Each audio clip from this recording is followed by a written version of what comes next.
প্রিয় ছাত্ররা, good morning. Welcome to my YouTube channel. তোমাদের সিলেবাসের লাস্ট একটা পার্ট, রাসায়নিক বিক্রিয়া ও রাসায়নিক সমীকরণ, এই পার্টটি একটু বাকি আছে। সেই পার্টটি একটু যতটা সম্ভব আমি একটু আলোচনা করে নিচ্ছি, তোমরা একটু ফলো করবে। তো এই পার্টটি আলোচনা করার জন্য আমি কয়েকটি এক্সাম্পলের সাহায্য নিচ্ছি, সেগুলো একটু তোমরা ফলো করবে। প্রথমত হচ্ছে যে আমি একটি কাঁচের গ্লাস নিলাম। সেই কাঁচের গ্লাসে অল্প পরিমাণ মিউরিয়েটিক অ্যাসিড, বা যার রাসায়নিক নাম হচ্ছে হাইড্রোক্লোরিক অ্যাসিড, নেওয়া হলো। অল্প পরিমাণ নিলাম। এই যে হাইড্রোক্লোরিক অ্যাসিডের কথা বললাম, এই অ্যাসিড সাধারণত আমরা বাথরুম পরিষ্কার করার কাজেও ব্যবহার করি। তো যাই হোক, একটা গ্লাসে আমি অল্প পরিমাণ মিউরিয়েটিক অ্যাসিড নিলাম।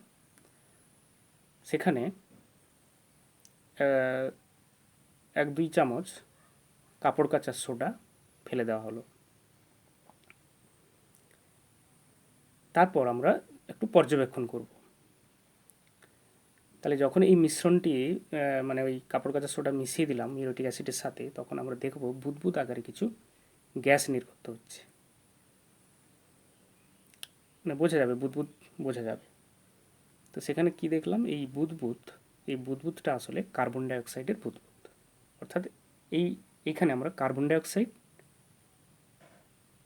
পেলাম। আচ্ছা, একইভাবে আমি যদি পরীক্ষাটিকে আরেকটু অন্যভাবে করি, সেই আলাদা আরেকটি গ্লাস নিলাম। সেই আলাদা গ্লাসে সেই অল্প পরিমাণ মিউরিয়েটিক অ্যাসিড নিলাম এবং সেখানে কয়েক টুকরো জিঙ্ক, বা যাকে আমরা বলছি দস্তা, যদি রাখি, তখনও দেখব সেই বুদবুদ আকারে কিছু গ্যাস নির্গত হচ্ছে। সেখানে যে গ্যাসটি পেলাম, সেই গ্যাসটি আসলে কিন্তু কার্বন ডাইঅক্সাইড নয়। সেটা আমরা বিভিন্ন পরীক্ষার সাহায্যে বুঝতে পারবো, সেটা হচ্ছে হাইড্রোজেন গ্যাস। হাইড্রোজেন গ্যাসকে শনাক্তকরণ করা যাবে বিভিন্ন উপায়ে। তাহলে এইভাবে আমরা পেলাম। আচ্ছা, আমি যদি আরও একটি পরীক্ষার কথা বলি, যে সেই আলাদা আরেকটি কাঁচের গ্লাস নিলাম। সেই কাঁচের গ্লাসে কয়েক টুকরো পাথরের চুন, বা যাকে আমরা আরেকটা নামেও বলি পোড়া চুন, রেখে দেওয়া হলো। পোড়া চুনগুলো দেখতে কেমন হয়, বেশ ঢেলার মতো ছোট ছোট। তাহলে কয়েক টুকরো রেখে দিয়ে কিছু জল ঢেলে দেওয়া হলো। তারপর কিছুক্ষণ পর আমরা দেখব, সেই জলে যদি আমরা হাত দিতে যাই, দেখব জলটা গরম হয়ে গেছে। এবং সেই যে ঢেলার মতো যে পাথরের চুনটা রেখেছিলাম, সেই পাথরের চুন আর ঢেলার মতো নেই, তরল নরম হয়ে গেছে। নরম সাদা নরম অবস্থায় আছে। তাহলে এখানে এই যে 3টি পরীক্ষার কথা আমি বললাম, এই 3টি পরীক্ষায় আমরা দেখতে পাচ্ছি যে কিছু কোনো একটি পদার্থের সাথে কোনো একটি পদার্থকে মেশানো হয়েছে। মেশানোর পর সেটা কি হয়েছে না, অন্য একটা কিছু, মানে আলাদা নতুন ধর্মবিশিষ্ট কিছু পদার্থের সৃষ্টি হয়েছে। ঠিক আছে? তার মানে এই ধরনের যে পরিবর্তন, বা এই ধরনের বিক্রিয়াকে আমরা রাসায়নিক বিক্রিয়া বলে থাকি। বুঝতে পারলে? যেমন প্রথম পরীক্ষায় যেটা বলেছিলাম আমি, যে হাইড্রোক্লোরিক অ্যাসিড, যার সংকেত হচ্ছে HCl, এবং কাপড় কাচার সোডা, যার সংকেত হচ্ছে Na2CO3, এই দুটো রাসায়নিক পদার্থ পরস্পর যুক্ত হয়ে কার্বন ডাইঅক্সাইড গ্যাস সৃষ্টি করেছে। শুধু কার্বন ডাইঅক্সাইড নয়, তার সাথে সোডিয়াম ক্লোরাইডও সৃষ্টি করেছে, জলও সৃষ্টি করেছে, এবং কার্বন ডাইঅক্সাইড সৃষ্টি করেছে। তার মানে দুটি পদার্থ ছিল, একটা হচ্ছে হাইড্রোক্লোরিক অ্যাসিড, আর একটা ছিল কাপড় কাচার সোডা বা সোডিয়াম কার্বনেট, যারা পরস্পর যুক্ত হয়ে সোডিয়াম ক্লোরাইড গঠন করলো এবং জল গঠন করলো এবং কার্বন ডাইঅক্সাইড গ্যাস সৃষ্টি করলো।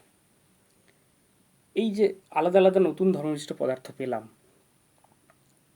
এটা পেলাম শুধুমাত্র রাসায়নিক বিক্রিয়া বা রাসায়নিক পরিবর্তনের দ্বারা। একইভাবে পরবর্তী যে পরীক্ষাটা বলেছিলাম, যে হাইড্রোক্লোরিক অ্যাসিড, তার সাথে আমি জিঙ্কের ছিবড়া যোগ করেছিলাম।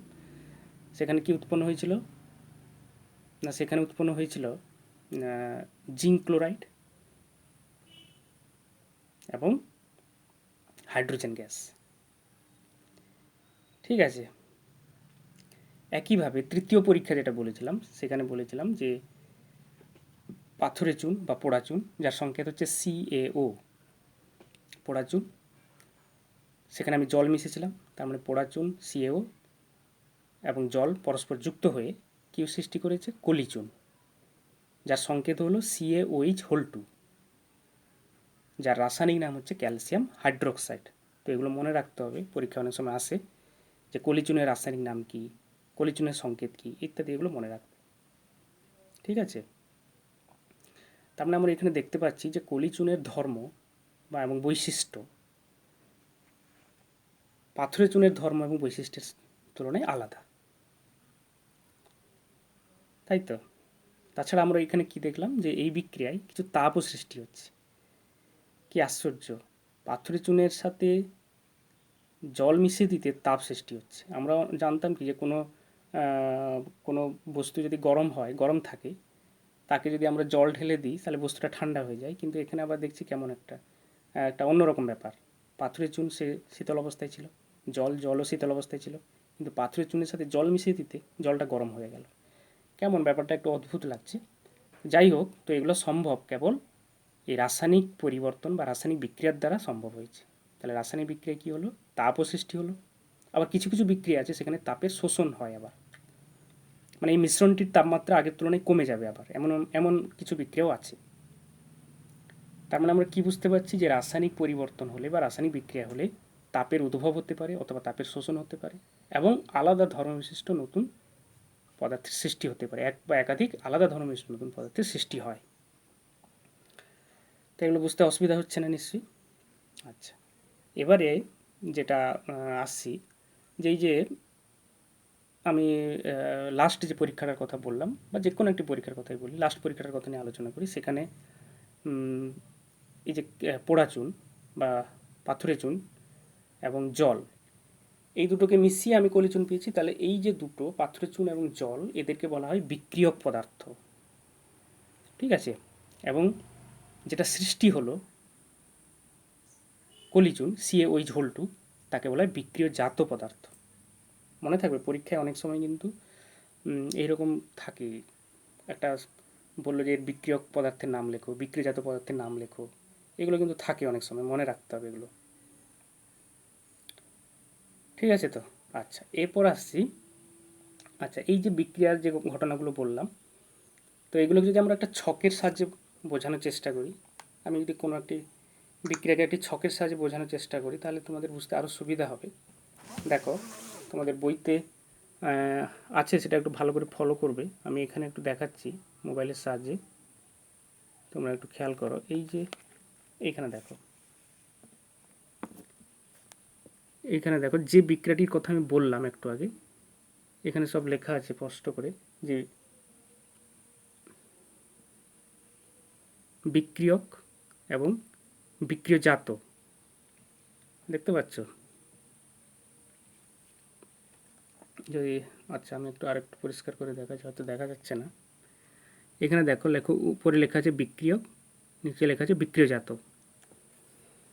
ঠিক আছে, আচ্ছা তাহলে যেটা এখানে দেখালাম যে ছবিতে বিক্রিয়ক এবং বিক্রিয়জাত, তার মানে এই যে বিক্রিয়াটার কথায় বিক্রিয়ক কে না ক্যালসিয়াম অক্সাইড CaO এবং জল, এবং বিক্রিয়জাত পদার্থ হচ্ছে কলিচুন বা ক্যালসিয়াম হাইড্রোক্সাইড CaOH2।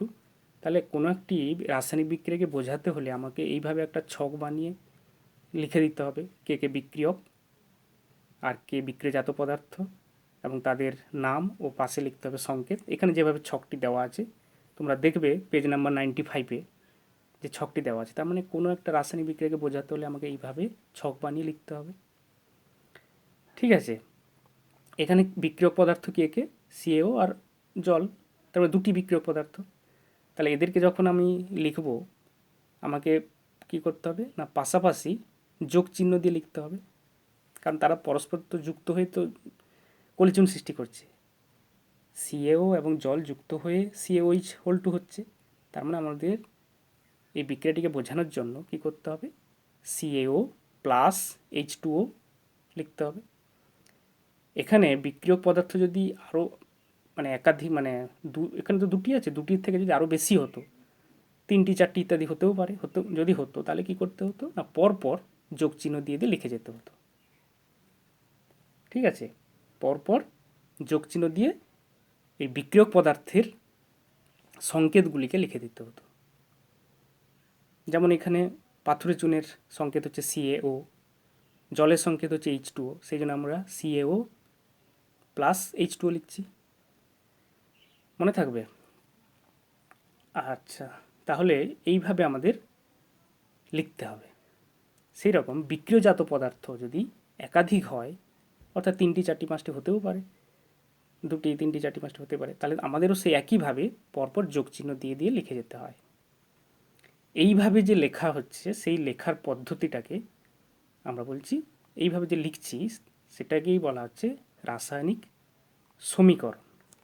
তার মানে এখানে এখানে দেখো আমি এখানে লিখেছি, এখানে লেখা আছে দেখো, এই যে CaO প্লাস H2O দিয়ে দেখো অ্যারো সাইন দেওয়া আছে, সমান CaOH2। বাম দিকের যারা আছে তারা হচ্ছে বিক্রিয়ক পদার্থ, বাম দিকে হচ্ছে বিক্রিয়ক পদার্থ, আর ডান দিকে যেটা বললাম সেটা হচ্ছে বিক্রিয়জাত পদার্থ।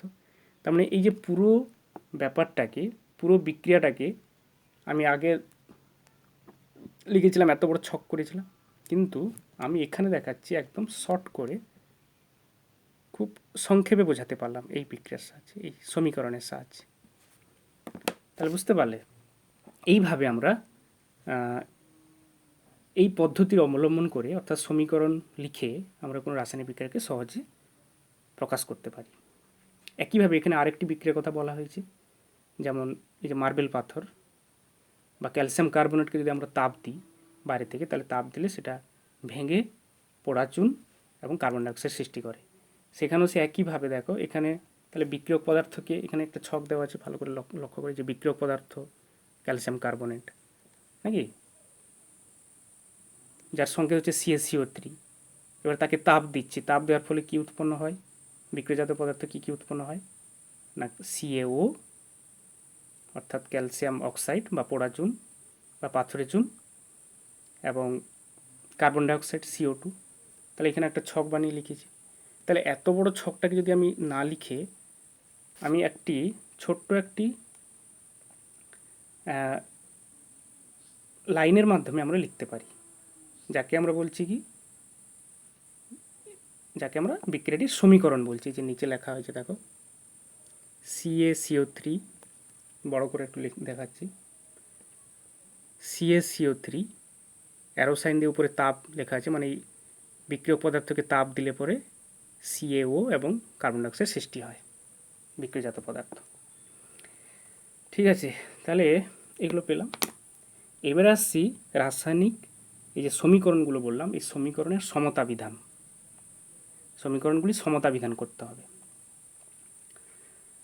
যেমন আমি যে কোনো একটি রাসায়নিক বিক্রিয়ার কথা বলছি, সমতা বিধান ব্যাপারটা কী সেটা আমি বলছি জাস্ট। যে কোনো একটি রাসায়নিক বিক্রিয়া, যেমন আমরা জানি যে হাইড্রোজেনের সাথে অক্সিজেন যুক্ত হয়ে জল গঠন হয়, অর্থাৎ H2+O2 অ্যারো সাইন দিয়ে, যেভাবে আমরা সমীকরণ লিখলাম H2+O2 অ্যারো সাইন দাও H2O।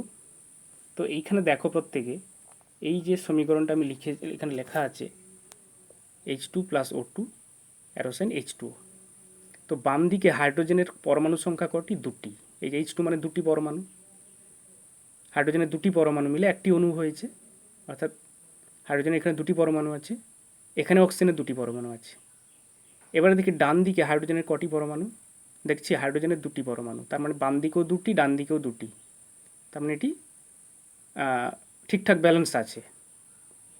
বাম দিকে যটি হাইড্রোজেন পরমাণু আছে, ডান দিকেও তটি হাইড্রোজেন পরমাণু আছে। এবার আছে অক্সিজেন পরমাণুর ক্ষেত্রে, অক্সিজেন দেখো, অক্সিজেন এখানে বাম দিকে 2টি পরমাণু, কিন্তু ডান দিকে 1টি পরমাণু আছে, তার মানে 1টি পরমাণুর অভাব আছে এখানে। তার মানে এই যে ব্যাপারটা দেখলাম,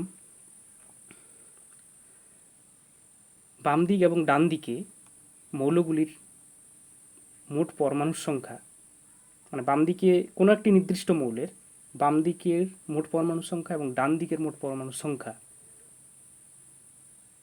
সমান হলে পরে সেই সমীকরণটি হয় ব্যালেন্সড বা সমতা বিধান হয়ে আছে। তাহলে এক্ষেত্রে এটা সমতা বিধান নেই, যে জলের যে উদাহরণটা দিলাম, তাহলে একে সমতা বিধান করে নিতে হবে। তার জন্য কি করতে হবে না, তার জন্য এই বিক্রিয়ক এবং বিক্রিয়জাত পদার্থগুলির বাম দিকে উপযুক্ত সংখ্যা বসিয়ে বসিয়ে অ্যাডজাস্ট করে দেখতে হবে যে দুটিকে সমান হলো কি না, পরমাণুর সংখ্যা, কোনো একটি নির্দিষ্ট মূল্যে পরমাণু সংখ্যা দুটিকে সমান হলো কি না। তো এটাকে করা আছে, আমি একটু জাস্ট বলে দিচ্ছি।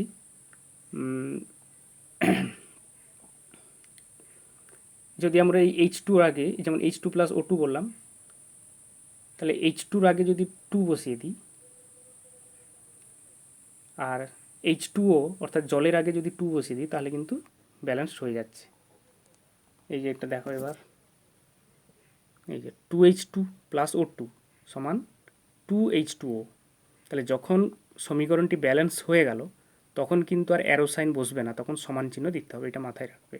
অনেক সময় পরীক্ষায় ব্যালেন্স করতে আসে, তো তোমরা কী করো না, এটা অ্যারো সাইনই রেখে দাও, কিন্তু অ্যারো সাইন রাখা যাবে না, এটাকে সমান চিহ্ন দিয়ে দিতে হবে। ব্যালেন্স হয়ে যাওয়ার পর সমান চিহ্ন দিয়ে দিতে হয়, এটা খেয়াল করতে হবে। তোমাদের এখানে দেখো একটা জিনিস মাথায় রাখতে হবে, এই যে H2 আছে, তো H2, তো যেটা আমি বললাম H2 আগে যখন 2 বসিয়ে দিচ্ছি, তার মানে তখন কী হয়ে যাচ্ছে বলো তো, তখন মাথায় রাখতে হবে যে ওই মৌলটির পরমাণুর সংখ্যা আগে যা ছিল তার দ্বিগুণ হয়ে গেল। বুঝতে পারলে? কোনো একটি যৌগের সংকেতের আগে যদি আমরা 2 বসিয়ে দিই, তাহলে কিন্তু কী হলো, তাহলে ওই যৌগের মধ্যে যে মৌলগুলি ছিল তাদের পরমাণু সংখ্যা আগে যা ছিল এখন তার দ্বিগুণ হয়ে গেল। আবার যদি আমি 3 বসিয়ে দিই, তাহলে ওই মৌলগুলি পরমাণু সংখ্যা 3 গুণ হয়ে যাবে। যেমন একটা উদাহরণ দিয়েই তো বোঝা যাচ্ছে, এখানে দেখতে পাচ্ছ, এখানে আমি হাইড্রোজেনের কথা বললাম, এখানে দেখো 2 বসিয়ে দিয়েছি, মানে হাইড্রোজেন আগে কটি ছিল, আগে 2টি ছিল, এখন হয়ে গেল 2 2 গুণে 4টি। আচ্ছা, এবার এখানে দেখো জল H2O, আগে কিন্তু এর আগে কিছু ছিল না, মানে 1 ছিল ভাবতে হবে, এখন 2 আছে, তার মানে এখানে বুঝতে পারছি হাইড্রোজেনের সংখ্যা কটি হলো, এখানে হাইড্রোজেন আগে ছিল 2টি, এখন হয়ে গেল 4টি। আচ্ছা, অক্সিজেন আগে কটি ছিল, 1টি ছিল, H2O অর্থাৎ জলের অণুর মধ্যে অক্সিজেন 1টি ছিল, কিন্তু এখন 2 বসিয়ে দিতে জলের আগে জলের অণুর মধ্যে অক্সিজেন পরমাণু ছিল 1টি, এখন 2 বসিয়ে দিতে অক্সিজেন পরমাণুর সংখ্যা হয়ে গেল 2টি, অর্থাৎ দ্বিগুণ হয়ে গেল। মনে থাকবে? তো এইভাবে আমরা কিন্তু মানে এগুলো একটু জাস্ট প্র্যাকটিস করতে করতে আমরা নিজেরাই বুঝতে পারবো, কত বসালে পরে ব্যালেন্স হবে ইত্যাদি, এগুলো বুঝতে পারবো। আচ্ছা, তাছাড়া আরও আমি কয়েকটি বিক্রিয়ার কথা বলছি এখানে, যেমন মার্কিউরিক অক্সাইড HgO, তাকে যদি আমরা তাপ দিই, সেটি ভেঙে গিয়ে কী হবে, পারদ অর্থাৎ Hg সৃষ্টি করবে এবং অক্সিজেন সৃষ্টি করবে। তো সেক্ষেত্রে বিক্রিয়াটি এইভাবে লেখা যায়, এই যে HgO, অ্যারো সাইন দেওয়া আছে, এখানে তাপ লিখতে হবে, তাপ অর্থাৎ তাপ দিলে পরে এটা ভাঙে Hg+O2। তো এটা কিন্তু ব্যালেন্স নেই, এখানে দেখো বাম দিকে HgOতে Hg পরমাণু সংখ্যা 1টি, ডান দিকেও 1টি, তাহলে ঠিক আছে, কিন্তু অক্সিজেন কটি আছে এখানে, HgO বাম দিকে অক্সিজেন আছে, অক্সিজেন 1টি পরমাণু আছে, কিন্তু ডান দিকে অক্সিজেনের পরমাণু 2টি হয়ে গেছে, তার মানে এখানে 1টি পরমাণু, ডান দিকে 2টি, তাহলে এটা ব্যালেন্স নেই। তাহলে আমাদের কাজ হবে একে ব্যালেন্স করা। তার জন্য আমাদের সেই একইভাবে উপযুক্ত সংখ্যা বসানোর চেষ্টা করতে হবে। এখানে আমি ব্যালেন্স করে যেটা হয় সেটা এখানে দেওয়া আছে, আমি জাস্ট দেখিয়ে দিচ্ছি। দেখো যে HgO এর আগে 2 বসাতে হবে, অ্যারো সাইনকে সমান চিহ্ন করলাম, আর Hgর আগে 2 বসিয়ে দাও, আর O2 আগে কিছু বসানোর দরকার নেই। এবার দেখো ব্যালেন্স হয়ে গেছে। এবার একটু হিসাব করে দেখো, ব্যালেন্স হয়ে গেছে, বাম দিকের মোট পরমাণু সংখ্যা ডান দিকের মোট পরমাণু সংখ্যা সমান হয়ে গেছে। ঠিক আছে? তো একইভাবে আরও অনেক বিক্রিয়া আছে, যেমন নাইট্রোজেনের সাথে হাইড্রোজেন যুক্ত হয়ে কি হয়, অ্যামোনিয়া, N2+H2 অ্যারো সাইন দিয়ে NH3 হয়। তো এই বিক্রিয়ার ক্ষেত্রেও দেখো বাম দিকে, এগুলো একটু দেখবে নিজেরা, বাম দিকে N এর কটি পরমাণু 2টি, ডান দিকে N এর পরমাণু 1টি, তো এখানেই প্রবলেম হয়ে গেছে। আচ্ছা, বাম দিকে হাইড্রোজেনের পরমাণু 2টি, ডান দিকে হাইড্রোজেনের পরমাণু 3টি, তার মানে সেটাও প্রবলেম, অর্থাৎ আনব্যালেন্সড। একে ব্যালেন্স করার জন্য কি করব না, এখানে দেখো বাম দিকে হাইড্রোজেন পরমাণু 2 আছে, দুটি, আর ডান দিকে হাইড্রোজেন পরমাণু কটি, 3টি। তাহলে এই যে 2 আর 3 এদের লসাগু করে দিতে হয়। লসাগু করলে কত হয়, 2 3 লসাগু 6। তার মানে এটা মাথায় রাখতে হবে যে হাইড্রোজেন পরমাণুকে হাইড্রোজেন পরমাণুকে হাইড্রোজেন পরমাণুর সংখ্যা দুদিকে 6 হলে পরে ব্যালেন্স আসবে, এটা থেকে বুঝতে হবে। ঠিক আছে, এখানে কি বললাম যে তার মানে কি করতে হবে, তার জন্য তোমাদের এই ব্যালেন্সটি করা আছে এখানে দেখো, তোমরা দেখবে যে এটা একটু ফলো করবে যে N2 প্লাস 3H2 সমান 2NH3। ঠিক আছে, তো এইভাবে এগুলো প্র্যাকটিস করতে করতে নিজেরা শিখবে কীভাবে কী করতে হবে না করতে, প্র্যাকটিস করতে হবে, তবেই পরে শিখে যাবে আস্তে আস্তে। আচ্ছা, এইভাবে আরও অনেক রাসায়নিক বিক্রিয়ার তোমাদের বইতে দেওয়া আছে, সেগুলোকে তোমাদের ব্যালেন্স করতে হবে। পরীক্ষা অনেক সময় আসে, এইগুলো থেকেই আসে, তো তোমাদের প্র্যাকটিস করলে পরে পারবে। এখানে বইতে যেগুলো আছে আমি আলোচনা করে দিচ্ছি, দেখো পেজ নাম্বার 97-এ একদিকে বিক্রিয়া আর একদিকে বিক্রিয়াজাত পদার্থ লেখা আছে। প্রথম বিক্রিয়া দেওয়া আছে C+O2 সমান CO লেখা আছে, CO মানে কার্বন মনোক্সাইড। তাহলে দেখো এখানে ব্যালেন্স নেই, তাহলে কি করতে হবে ব্যালেন্স করার জন্য, না কি করবে না সির আগে 2 বসিয়ে দাও। ঠিক আছে, সির আগে 2 বসিয়ে দাও, আর সিওর আগে মানে বিক্রিয়াজাত পদার্থ যে সিও তার আগে 2 বসিয়ে দাও, দিলে ব্যালেন্স হয়ে যাবে। আচ্ছা, নেক্সট আসছি তারপরের বিক্রিয়াটি Fe2O3 প্লাস সি সমান Fe প্লাস সিও। এর আগে কিন্তু ডট ডট দেওয়া আছে, মানে এই সংখ্যাগুলো কিছু বসাতে হবে সেখানে। এর থেকে বুঝতে পারছি মানে শূন্যস্থান পূরণের মতো ব্যাপারটা হয়ে গেছে। তাহলে কী লিখবো না, দেখো Fe2O3 প্লাস 3C, সির আগে 3 বসিয়ে দাও, সমান এই যে Fe আছে, এফির আগে 2 বসিয়ে দিতে হবে, আর সিওর আগে 3 বসিয়ে দাও, দিলে ব্যালেন্স মনে থাকবে। তার মানে হলো Fe2O3 প্লাস 3C সমান 2Fe প্লাস 3CO। আচ্ছা, এরপরে আসছি পরের বিক্রিয়াটি Na2CO3 প্লাস HCl সমান NaCl plus CO2 plus H2O। তোমাদের কি করতে হবে না HCl এর আগে 2 বসিয়ে দাও। ঠিক আছে, আচ্ছা ডান দিকে NaCl এর আগে 2 বসিয়ে দাও, তাতেই হয়ে গেছে ব্যালেন্স।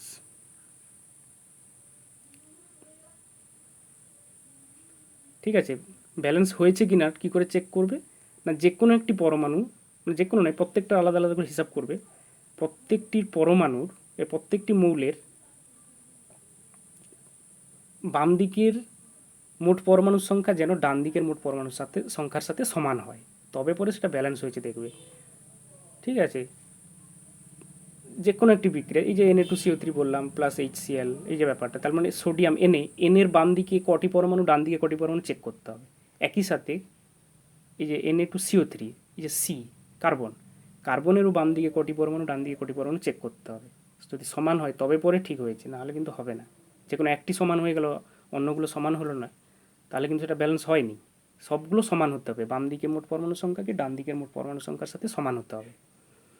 আচ্ছা, একইভাবে আসছি চারের এই যে PbNO3 হ্যাঁ, এই যে 2PbNO3 সমান পিবি ওর আগে 2 বসাতে হবে, আর প্লাস 4NO2 হবে, NO2 আগে 4 বসাতে হবে প্লাস O2, তবেই ব্যালেন্স হয়ে গেল। আচ্ছা, 5-এর দাগে আসছে AgNO3 প্লাস H2S সমান Ag2S প্লাস HNO3। তো এখানে এটা হবে 2AgNO3 প্লাস H2S সমান Ag2S প্লাস 2HNO3। ঠিক আছে, এভাবে ব্যালেন্স হবে। আচ্ছা, নেক্সট আছে কি P4 প্লাস I2 সমান Pi3। তো এখানে কি বসাবে, P4 থাকলো, P4 প্লাস 6 মানে I2 আগে 6 বসাবে, হ্যাঁ, সমান 4Pi3 হবে। নিজেরা প্র্যাকটিস করবে এগুলো। আচ্ছা, এরপরে আছে CH4 প্লাস O2 সমান CO2 প্লাস H2O। এখানে শূন্যস্থান পূরণ করতে হবে ব্যালেন্স করে। CH4 প্লাস 2O2 সমান CO2 প্লাস 2H2O। ঠিক আছে। আচ্ছা, নেক্সট আসছি KClO3 সমান KCl প্লাস O2। এখানে তোমাকে কি করতে হবে, এটা হবে 2KClO3 সমান 2KCl প্লাস 3O2। আচ্ছা, নেক্সট পরের এটা আছে যে IX যেটা 9 KI প্লাস Cl2 সমান KCl প্লাস I2 আছে। তোমাকে ব্যালেন্স করে কী হবে, এটা 2KI প্লাস Cl2 সমান 2KCl প্লাস I2। ঠিক আছে। আচ্ছা, নেক্সট যেটা আছে NaOH প্লাস H2SO4 সমান Na2SO4 প্লাস H2O। তাহলে এটাকে ব্যালেন্স করতে হবে, এটা ব্যালেন্স করলে হবে 2NaOH প্লাস H2SO4 সমান Na2SO4 প্লাস 2H2O। ঠিক আছে, এইভাবে এটা ব্যালেন্স করলে এইভাবে পাওয়া যাবে। তো তোমাদের এটা চেক করে দেখতে হবে যে এটা ব্যালেন্সটা ঠিক হলো কি ভুল হলো, সেটা চেক করে দেখতে হয়। ঠিক আছে, ব্যালেন্স চেক করার পর ব্যালেন্সটা তোমার ঠিক হলো না ভুল হলো সেটা চেক করে দেখতে হয়। কী করে চেক করবে, যেটা একটু আগে বললাম, যে রাসায়নিক বিক্রিয়ায় অংশগ্রহণকারী যে পরমাণুগুলো, কোনো একটি নির্দিষ্ট পরমাণুর রাসায়নিক সমীকরণের বাম দিকে মোট পরমাণুর সংখ্যা ডান দিকের মোট পরমাণুর সংখ্যার সাথে সমান হতে হবে। ঠিক আছে, প্রত্যেকটি পরমাণুকে ভিন্ন ভিন্ন যে প্রত্যেকটি পরমাণু নিচ্ছি, মানে রাসায়নিক বিক্রিয়ায় অংশগ্রহণ করছে যারা প্রত্যেকটি পরমাণুর বাম দিকের মোট সংখ্যা, অর্থাৎ রাসায়নিক সমীকরণের বাম দিকের মোট সংখ্যা রাসায়নিক সমীকরণের ডান দিকের মোট সংখ্যার সাথে সমান হতে হবে, তবে পরে এটি ব্যালেন্স হয়েছে বুঝবো। ঠিক আছে, আজকে তাহলে এই পর্যন্ত। ঠিক আছে।